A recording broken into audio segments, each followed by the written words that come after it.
Hello everyone.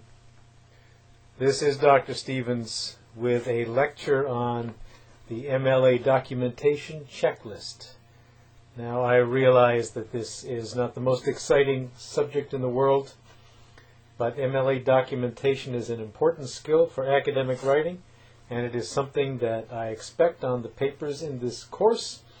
And so I thought that it would be a good idea to go over it with you, just to give you some important information. By the way, this scene that you're looking at, these trees, winter scene, somewhere along the coast of Maine, that happens to be my current desktop. And also the picture that accompanies this Tegrity lecture is a picture of the MLA Handbook for Writers of Research Papers. Some of you have seen that picture in previous Tegrity recordings. The MLA Handbook for Writers of Research Papers is the standard handbook for MLA documentation, meaning it is what I suppose you would call the Bible for documentation. That is, it sets the standard. Anything else that you read about documentation refers ultimately to the MLA Handbook for Writers of Research Papers. But let's look at the documentation checklist. And let me explain why we are going over this particular document, all right? The documentation checklist. And the reason we're using this as a way of looking at MLA documentation is simply that I expect you to use this checklist when you are working on your papers. So as it says right here, and by the way, you can find a copy of this checklist in two places, under course materials in Blackboard, and also in the comments that I put on papers. I always include a copy of the documentation checklist, or at least I always include on any kind of writing that you do that requires some kind of documentation. So I'm using the checklist here as a way of going over some aspects, some of the important fundamentals of MLA documentation, because as I say, it is something that I expect you to use when you are preparing your paper. So you should check the documentation. You've got a paper.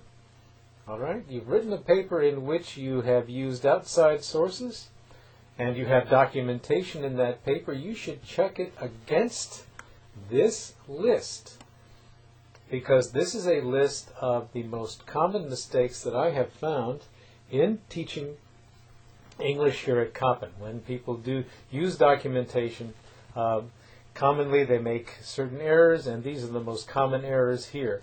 And these errors are also a good way of focusing on some of the principles of MLA documentation. But let's get the big picture first, and let's look at what we mean by documentation.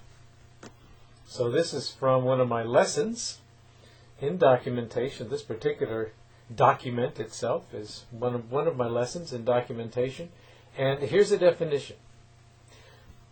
First of all, documentation is a skill that you use in any kind of academic writing. Academic writing means any kind of writing that you would do in courses at the undergraduate level, and it goes all the way through from courses that you would take, writing that you would do in the undergraduate curriculum, all the way through graduate school and into scholarly writing that you would do to report research and other scholarship in, say, scholarly journals. But all forms of academic writing will use at one point or another documentation. So it's an essential skill. So what is it? It is simply the method used by writers to give information on their sources. What's a source? A source here means the place, wherever it is, that you get information and ideas. the information and ideas that you would be using in your writing.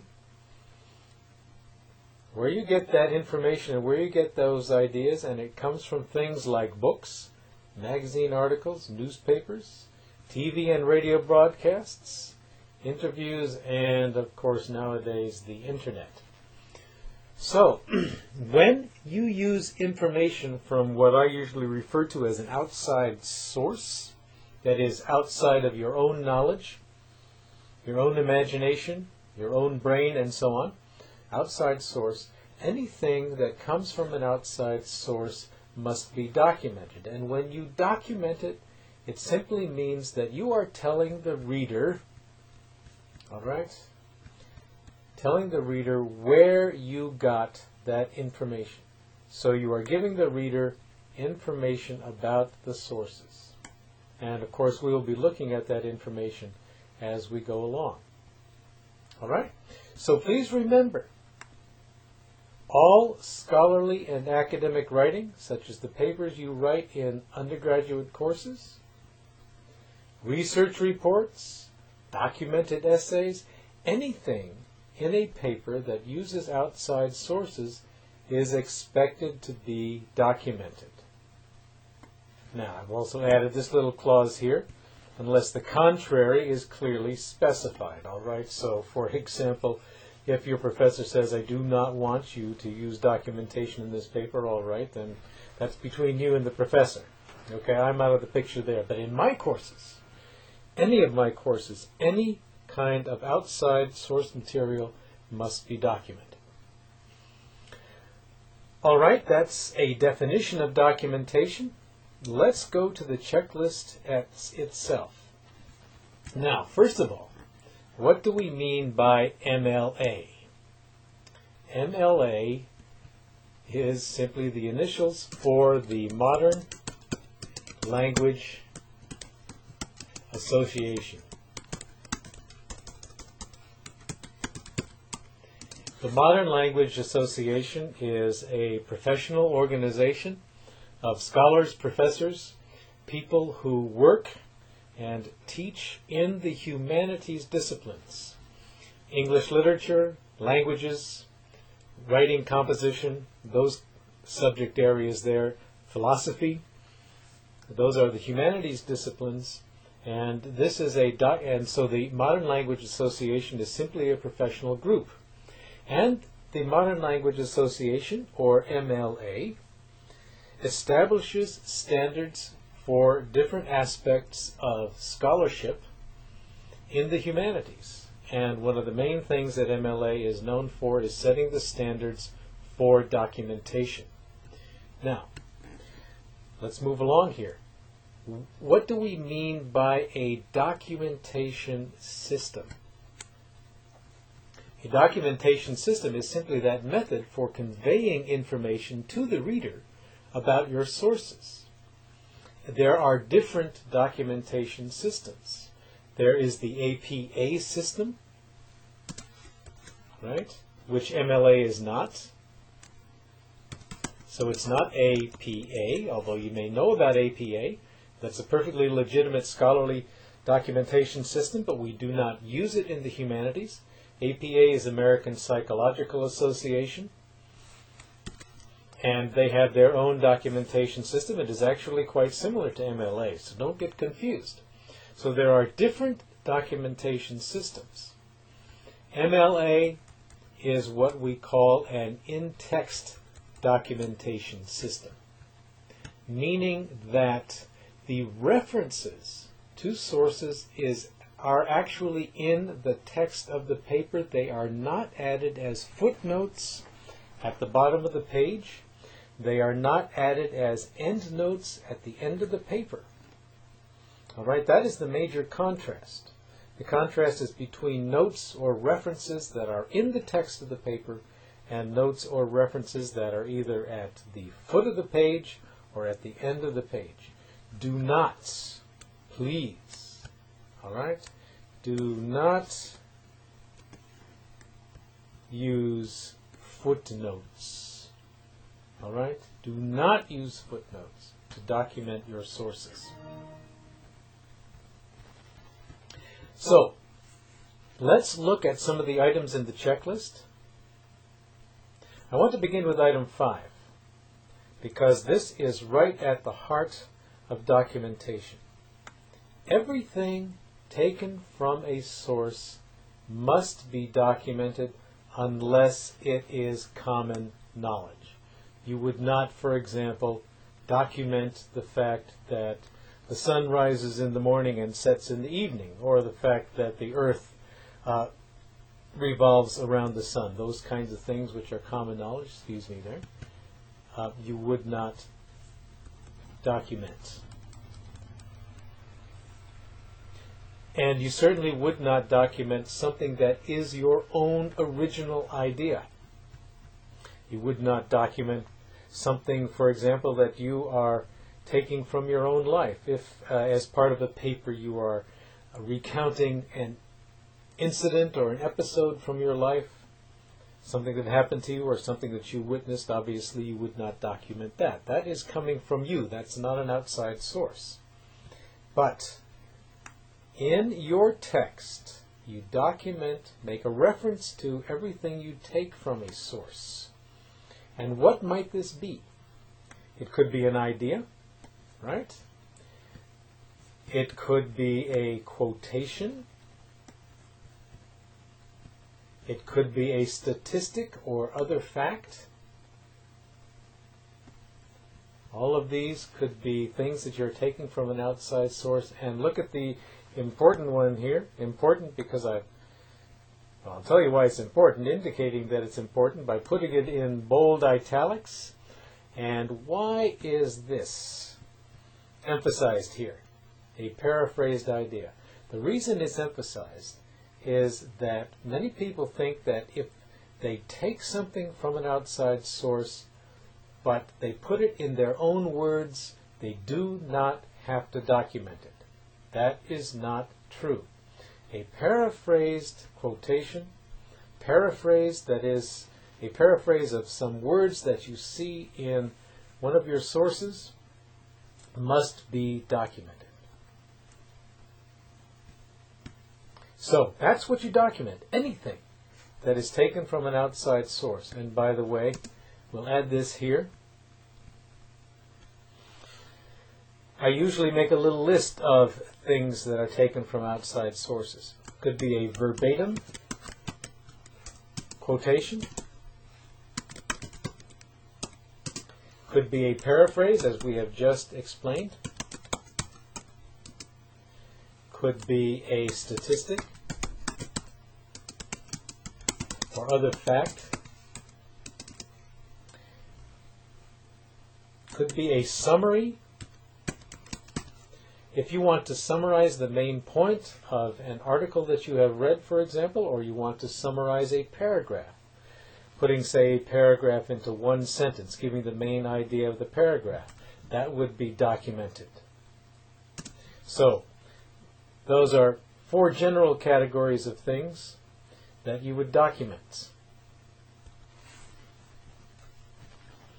Back to the list here then, item number 1. And remember what you are doing, and I urge you very, very strongly to do this. Before you turn in a paper in this course, check the documentation of your paper against this list. It simply means going through each item in your list and asking yourself, did I get this particular item right? And that, of course, would mean looking at your paper and seeing if it agrees with what it's supposed to be. So is your documentation complete? Does it include both parts of the MLA system? And let's look at those parts here for a minute. But what you're going to do then, because you're going to know what the parts are, right? Part 1 is the in-text references. We call these parenthetical citations. The in-text references, that's part 1. The other part is the list of works cited. And you're going to go back to your paper, folks, before you turn it in. You aren't simply going to look at item number 1 on the checklist and say, oh yeah, I did that. You're going to go back to your paper and make sure it's there. I end up penalizing a lot of papers. That is, a lot of papers lose points on documentation because I might have one part but not the other. I might have the in-text references, I might have the list of works cited, but I don't have the other part. Okay, a lot of times I won't get the list of works cited, for example. Or, probably just as common, I will get a list of works at the end of the paper, but none of these works has been mentioned in the text of the paper itself, meaning if they are not referred to in the text of your paper, if you do not indicate that you got such and such an idea from the Encyclopedia Britannica, for example, then you have not documented that source of information. Putting the Encyclopedia Britannica at the end of your paper does not document it, because it doesn't. You still have not told the reader what particular idea you got from the Encyclopedia Britannica. Now, the in-text references are called, in-text simply means that you have made a reference in the text of your paper, and most in-text systems use what is called parenthetical citation, meaning, as in this particular case, the information about the source has been given in parentheses. So, that's a parenthetical citation. So, let me give you an example here. I'm going to cite Stevens, and then I'm going to put 2, right? Okay? And what is that going to indicate? That's going to indicate that this idea here, the idea that documentation must include both parts of the MLA system, comes from something called Stevens. All right? That is a parenthetical citation. What else does it mean? It means it came from page 2 in Stevens. And I'll show you what that looks like. All right? At the end, then, end of my we're documenting something that I have used here in the documentation checklist itself, right? So at the end, I would use this information about this source. All right, that would be the name of the source, because this is coming from something that this guy Ralph Stevens wrote, and we call it, I can't remember exactly what the title of that doc. Well, let's look it up here. It came from this thing called English Composition 2, Dr. Stevens, Lecture 1. Here's the title. Lecture 1, all right, writing a definition essay and using MLA documentation. So what am I doing here, folks? What you're seeing is live on the screen before you. You are seeing an act of documenting a source. Okay, now the formatting is all screwy here. We're not going to worry about that, all right? But this is, I just want to show you, all right, what this would look like, what we mean here. So I'm going to call this my work cited.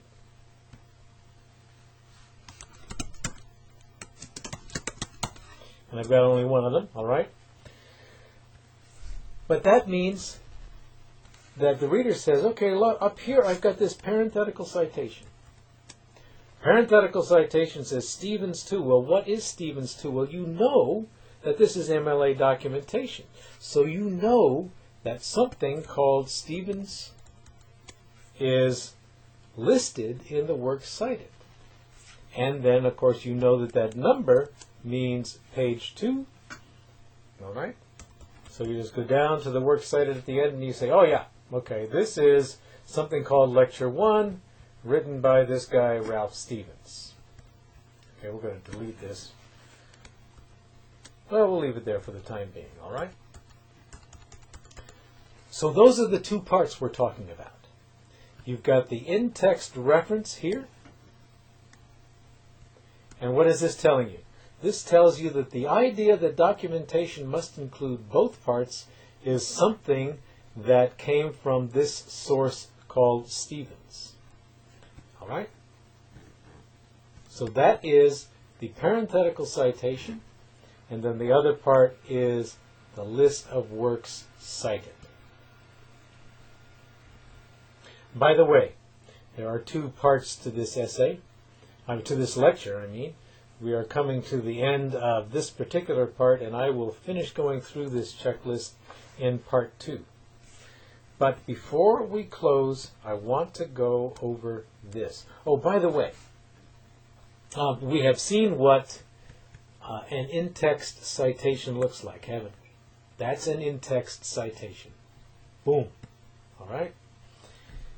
I want to give you an idea of what a list of works cited looks like, and that's at the very end.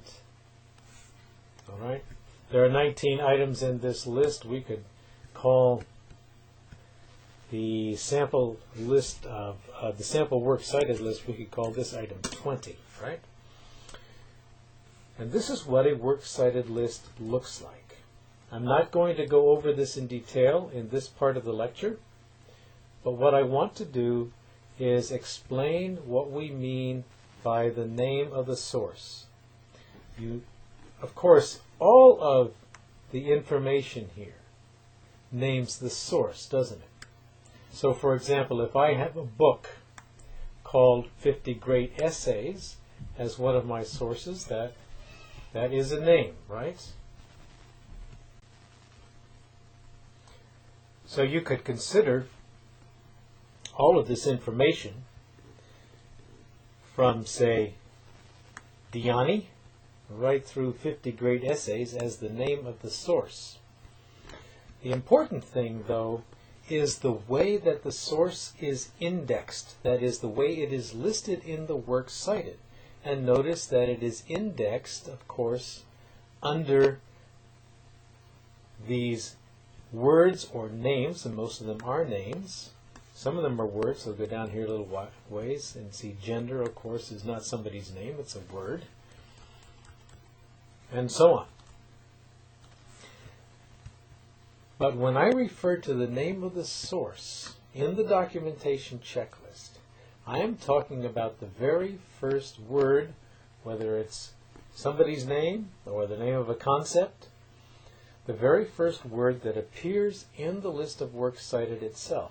We can call this the head word. So if you are looking something up, you would be looking it up in the works cited the same way you would look something up in an index or a dictionary. You would look it up under the head word. So if you are looking for a definition of gender in a dictionary, or a definition of documentation in a dictionary, then you would be looking it up under G for gender, right? Or D for documentation. That's the way it is indexed. In the works cited, if I am looking for that source by Stevens, then I would be looking under S for Stevens. Of course, it's not in this particular list. All right?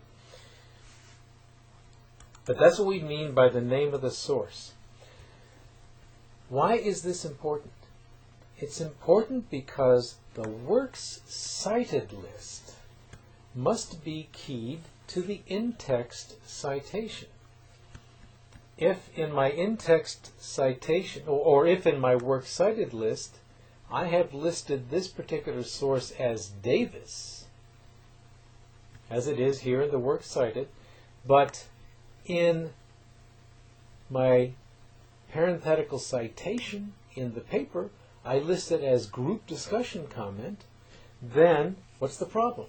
I have not keyed my in-text citation to my works cited list, and so the reader, if he's looking for the information about group discussion comment, he's not going to be able to find it. Why? Because the reader is going to be looking under G, when in fact she should be looking under D for Davis.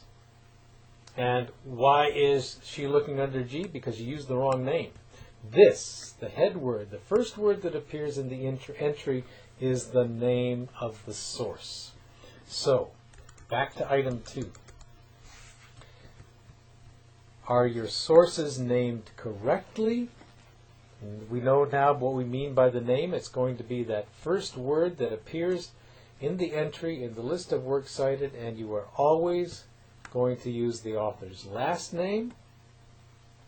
All right, that's your first choice. If you do not know the author, then you use the title of the source. This would be, for example, the name of the article, such as that article on gender that we saw in the list of works cited. And finally, please remember that if you are using an internet source, a website, for example, as a source of information in your paper, do not use the URL. That's the Uniform Resource Locator. Is the thing that goes up here. All right. No, we don't have it. Okay. Let me just show you really quickly. Here we've got the URL for Blackboard, right? Okay. That thing there is the URL. That is not the name of an internet source. Do not use the URL as the name of an internet source. And do not use the name of the website as the source. You would use the name of whatever information, of whatever article it is you are finding on that website. So, name your sources correctly, and we're talking about the way they are entered into the list of works cited, and make sure then that the names listed in the works cited match those used in your in-text documentation. That is what you might think of as a beginning of some of the fundamentals of MLA documentation, and we will continue with this in the second part of this lecture. So remember, make sure that the way you are citing your source in the text of your paper is the same as the way you have listed it in your works cited. Thanks for listening, and I'll see you in part 2.